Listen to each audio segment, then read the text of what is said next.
I'm going to talk about phosphorylation chemistry, and I will let you be the judge whether it's prebiotic or abiotic. Mostly it's going to be abiotic because one man's or one person's prebiotic feasibility is another person's prebiotic poison. Nobody agrees on what prebioticity really means. So we'll set that aside and just enjoy chemistry for the moment. Okay. So there is a prebiotic chemistry, and then there is biology and life. And people have tried to go from bottoms up or come from top down, and usually they have never met. There is not a case where they have met. And whenever that happens, the poor prebiotic chemist tries to adjust certain conditions and then tries to align one rail, but the other rail goes off.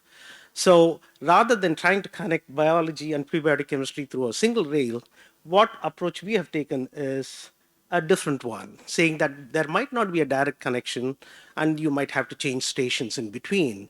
No direct train between one station and another.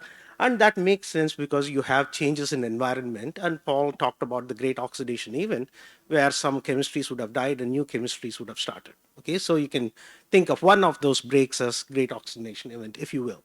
So given that, how does it influence our thinking in phosphorylation? Phosphate, as I don't have to tell this crowd, is one important, a central compound for not only metabolism, for structure, for information molecules. So people have really, really struggled or, thought about various ways to get prebiotic phosphorylation. And rightly so, they have use prebiotic phosphorylation as free phosphates because it has been available on early earth, and also biology uses it, and so it's a very natural way to start thinking about phosphorylation. And that is, again, as I said, because biology uses phosphates. And so people have tried to do that, and you immediately understand the thermodynamic problem that you face.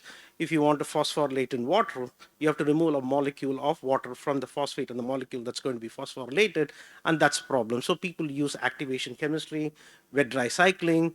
They use a lot of activators, different solvents, and all of them are valid approaches within a reasonable context. That there is no particular criticism, from me, at least against trying different conditions.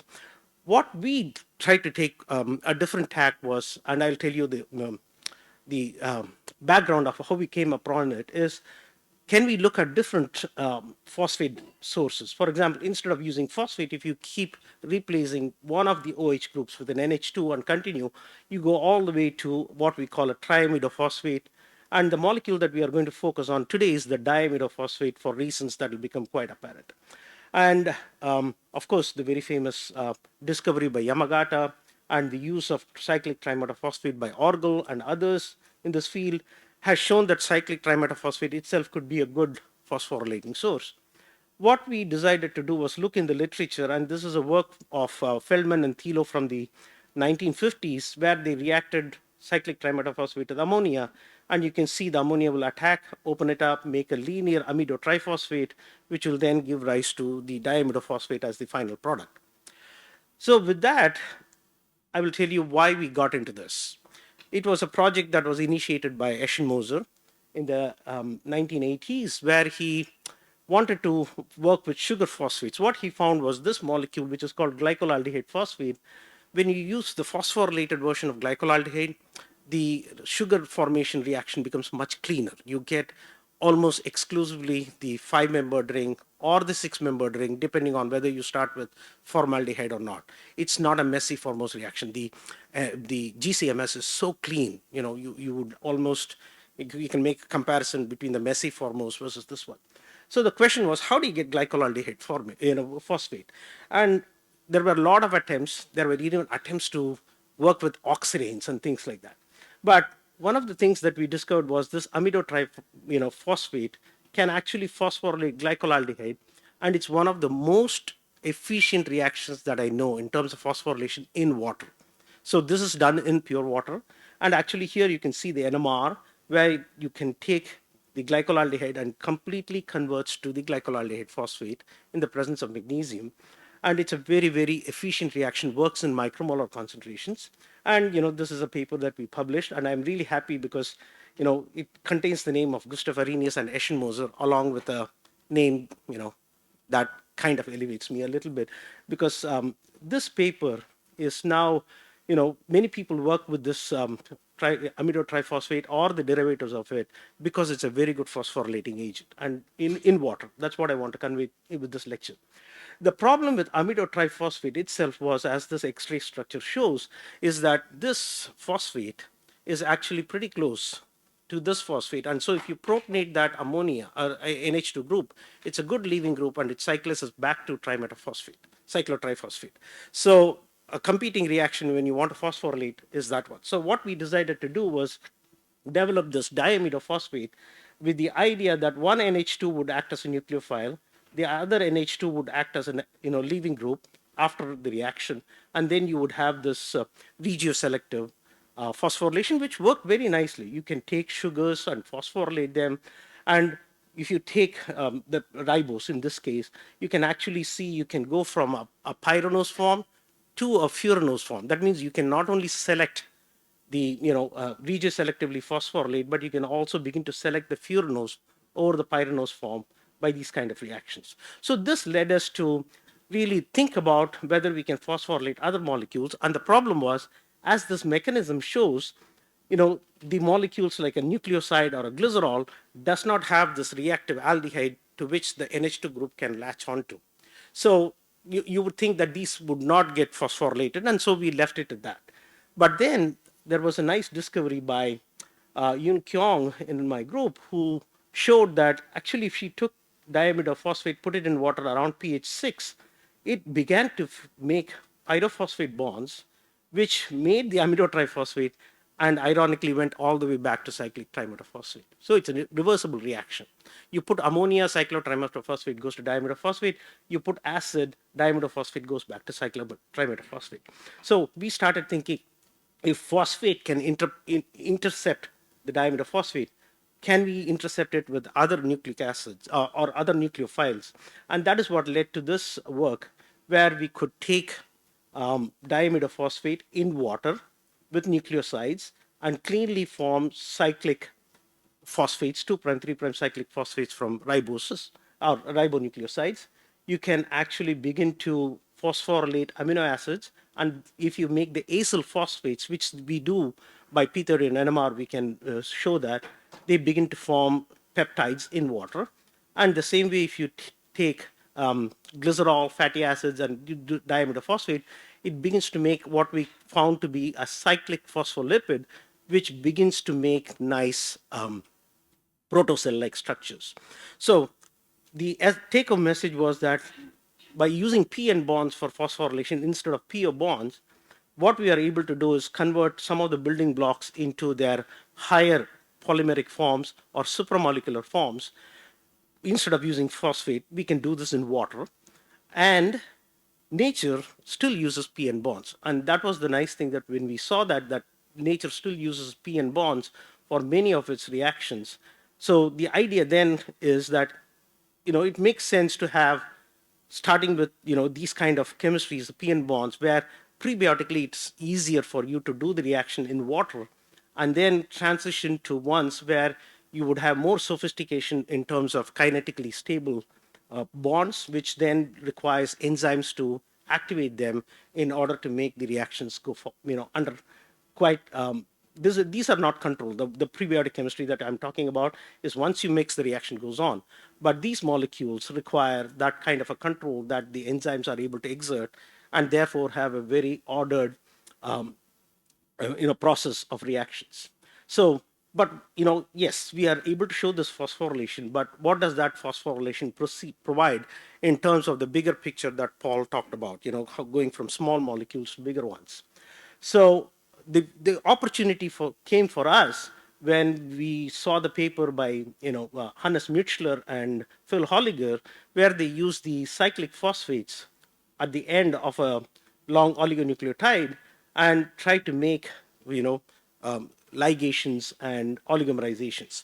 So we joined forces where we could show that if we can take the 2', 3' cyclic phosphate, which will get hydrolyzed to either the 2' or the 3', we can throw in DAP again, which will activate it and recycle it, reactivate it back to make the 2', 3' cyclic phosphate. And therefore, And this is just the individual, activators that we tried. And you can see that, the guanine is the one that is the least activated. The adenine, the cytosine, and the uridine are quite nicely converted in a minus 20 degrees. That is the conditions under which they were doing their ligation chemistry. And so this is just an HPLC showing how clean the reaction is. And so when we did this with the DAP, so they actually take their oligonucleotide with either the 2' or the 3' phosphate and just throw in DAP. It makes the cyclic phosphate in situ, and then the ligation chemistry begins to happen. And it follows a very nice pattern. And as they showed, when you use EDC, which is what people use generally to make the 2', 3' cyclic phosphate, what happens is the EDC begins to react, but then it also begins to react with the bases. This work has been shown by Nick Hudd as well, where you begin to modify the nucleobases with your EDC. The DAP does not do that. So in the long term, the DAP actually wins out over the EDC. So while the EDC may be the rabbit, the DAP might be the tortoise. You know how the story ends. Okay? So what this really set up us for one pot RNA activation by DAP that are amenable to the ribosome activity itself. So Hannes really went the whole 9 yards, and he really threw in DAP with many of these systems that he had, and he could actually reassemble his whole ribosome from the fragments by just using DAP chemistry and the ligation chemistry. Okay? So this DAP activation allows for multiple ligations to produce. And so what this shows is, in principle, I've just used DAP as an example. There might be other examples that people can find. You can have ribosome catalysis that are compatible with RNA ligation chemistry, which begins to build up the structures. Now you can also think of this for peptides. Okay, this is not limited to RNA alone. So you can also synthesize triphosphates by this chemistry, but obviously we start with the 5' phosphate. I'll come to that later. And so you can follow this by phosphorylation, hydrolysis. You can do this stepwise, or you can do this one pot, and you can very cleanly show the formation of the triphosphates. These are all crude reaction mixtures. We have not purified them in any step. And you can really show it by high mass spec that you indeed form the amido triphosphate, which you then hydrolyze. And then you can, a single step also produces the triphosphates along with the diphosphates and the monophosphate. So what are the use of these? You can actually use them for, ribozyme mediated reactions. You can work at the oligo level as well. So here we teamed up with Uli Muller, and we made an oligo which is triphosphorylated at the 5' end, and gave it to him for, for his ribozyme activity. And, the crude reaction mixture without purification, it does work well with this ribozyme. And we can also do it as substrates for the polymerase. We can give the crude mixture of the NTPs that we produce from our reaction mixture, give it to the ribozyme, and it can begin to polymerize it. Of course, remember, because we are giving the crude mixture, what happens is there is quite a lot of salt. So if you go to a very high concentration, the salt begins to inhibit the polymerase activity. So that is why you see a concentration of around 125 micromolar of our crude triphosphates are very good for the ribosome. And we can also do this with the corresponding crude NTPs that, that this is the polymerization reaction that was actually done by Uli Muller using our crude NTPs. And you can also show this in, compare how the commercial NTP mixture compares with the crude NTP. And it's not bad for the, the beginning that we had, that it compares pretty favorably with the commercially available mixtures of NTPs that you can get from companies. So this portion raised the question, where do we get the 5' phosphate? So if you remember our previous slide, we started with the 5' phosphate. So of course the reviewers asked, where do we get the 5' phosphate? And we told them we are working on it, don't worry. So they let us go, fortunately, with this publication. But we really did have to answer the question of how do we get the 5' phosphate. And so one of the things that recently we were able to do is go back and look at this in the presence of small molecular additives. We can also do this with peptides, which is what we want to do. We want to move from these small molecules to small peptides, which can catalyze this reaction. That is going to be one of the major thrust of our future work. But here we were able to show that using this kind of additives, what we were able to do with repeated cycling, wet dry cycling, if you notice this yellow band, you see that is increasing with respect to the number of cycles that we do. And that represents the 5' phosphorylation, which was kind of surprising for us that, it was implying that the 5' phosphorylated product was a thermodynamic end. And actually, in the literature, it is implicated the other way around. So, work from Matt Powner and John Sutherland seem to suggest that the 2' 3' cyclic phosphate is a 5' is the thermodynamically more stable product. We still don't understand why we end up with more of the 5' when we do this. And to test that, we also use the temperature. So these are all NMRs which have been deconvoluted. I never get, whenever you see such clean NMRs, be careful. They are, so it's not really the NMR. You have to deconvolute in order to get good integration. So this one here is, the base with cytosine, and this is at 55 degrees. But by simply switching to 80 degrees, we begin to see 5' phosphorylation happen. And we really do not understand why that switch in the temperature is driving it towards more of the 5' phosphate.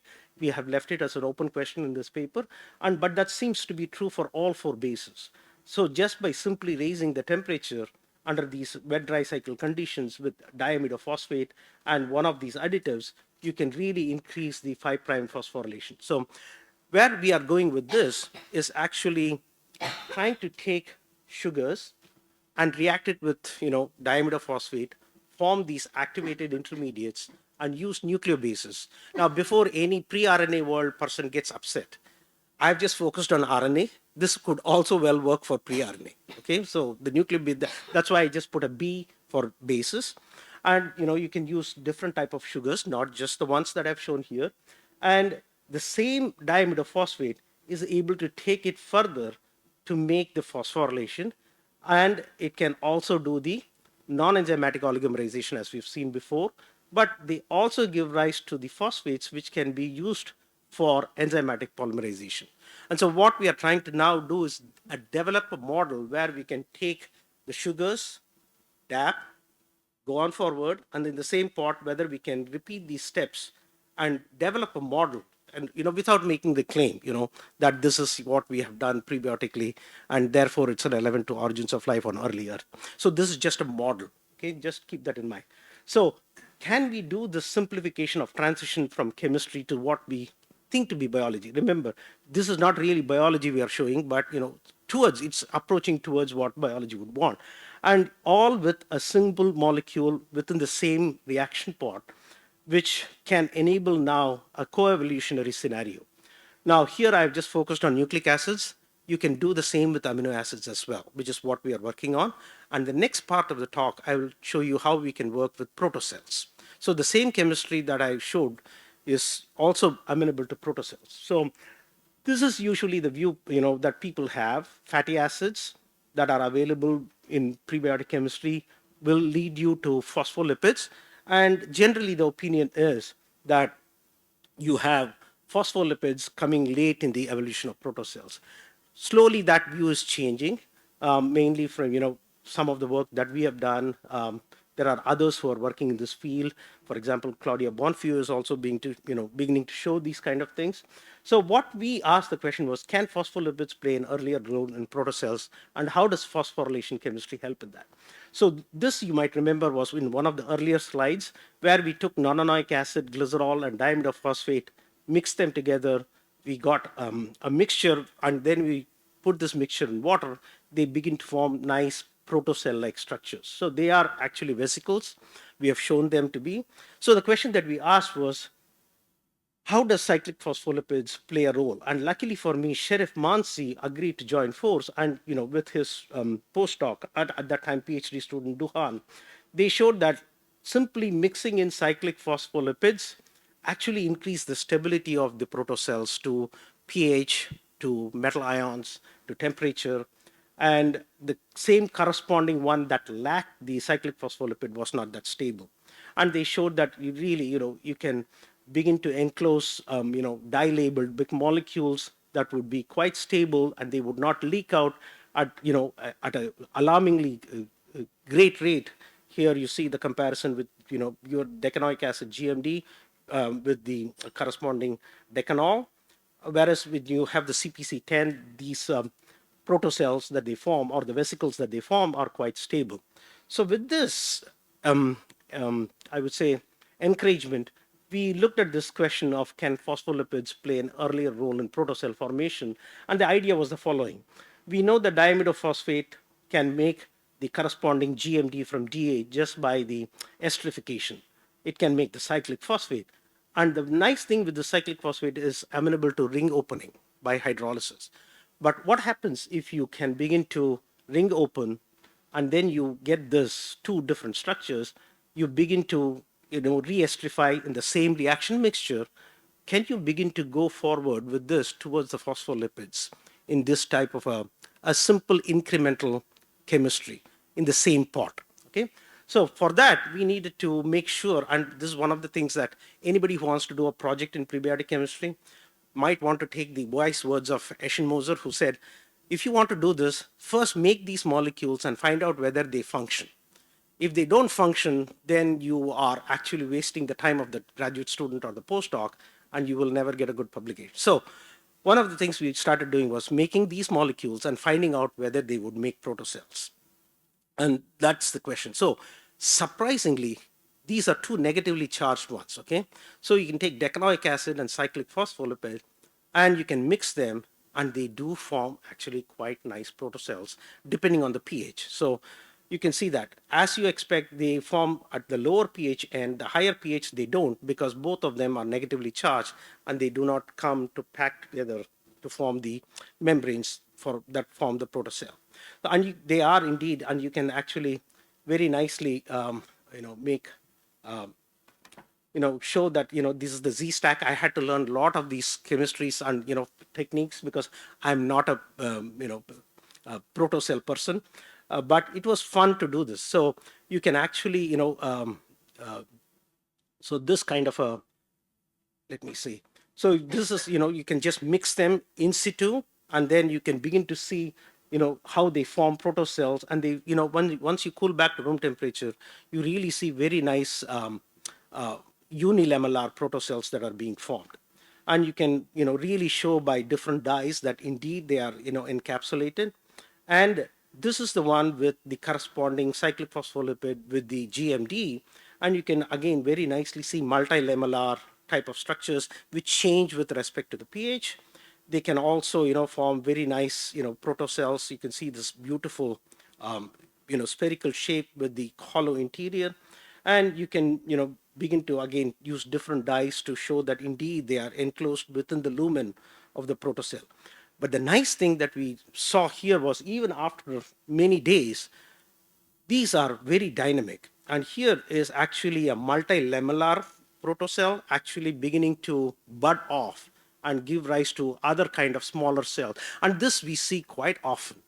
And this seems to be a function of the cyclic phospholipid, which we still do not understand why. So we are actually teaming up with people like Anna Wong and Albert in order to understand the biophysical properties of this, and giving them the chance to study that, which we can't. We do have a biophysicist within our lab, within our institute, who's trying to understand this also, but coming from a biological perspective. So um, so what about the effect of metal ions? Because that is something that people really worry about. And what we found here was that these are pretty stable to metal ions, even calcium, which you would not think of, because calcium phosphates is something that would precipitate out. It was very surprising. And you can even see when you go to a higher amount of calcium, they begin to morph, and you can see these structures begin to kind of extrude and make smaller protocells and things like that, which was very exciting to see. And here is this is the decanoic acid one, this is the GMD CPC10. And here are the, and you can really see in the presence of metal, this is 100 millimolar magnesium chloride, they are still not leaking, the contents out. They are pretty stable. And you can really follow, you can do this, standard size exclusion chromatography studies with time, and you can really begin to see that this GMD CPC10 system is pretty stable in withholding its components within the the lumen of its protocell or vesicle-like structure compared to the decanoic acid CpC10. Okay, so this now brings up the question with respect to the fresh water. So the question is, are the freshwater lakes really necessary? People were talking about that with respect to the fatty acids alone, but this now opens up another vista for people to really talk about. So can we really do this from a generated, prebiotic setting? Yes. So what Sunil did was he took this, did the hydrolysis and then put in the DAP with the decanoic acid, started making these, and if he takes that mixture, dumps it in water, he again makes these type of protocells, and there you can see the green fluorescent protein, not protein, the dextran is enclosed within the lumen of the protocell. You can even start from the very beginning, and you can still form protocells in all this type of thing. So the question of can phospholipids play in earlier protocells, it seems to be that we have come across a model that we can do this in such a way. I will stop here, and then allow for questions, and then I will introduce the last slide just before. So.